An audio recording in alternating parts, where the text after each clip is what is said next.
నా సహోదరులతో ఆటలాడి అలసిపోయి అంతఃపురం చేరవచ్చును. అహో, అక్కడేదో దండోరా శబ్దం వినిపించున్నదే.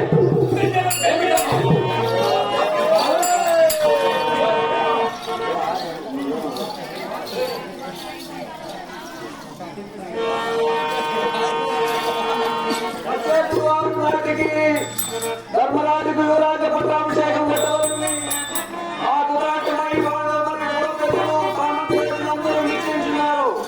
కావున పురప్రజలందరూ ఆ యువరాజ పట్టాభిషేకం కావాల్సిందే కోరుతున్నాము.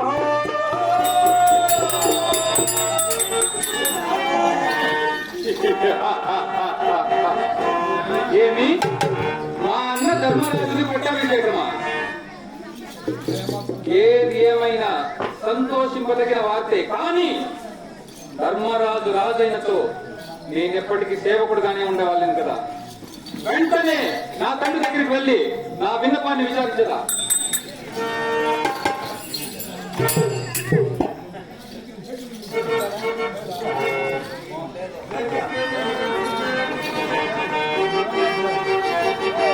అదిగో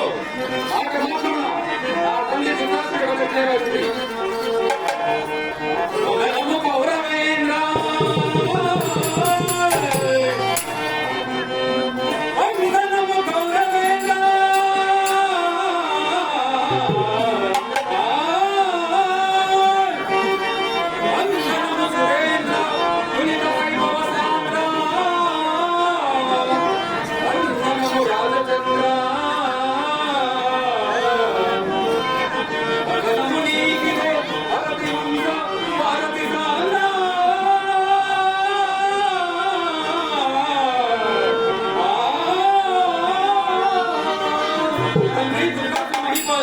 ఈ పాప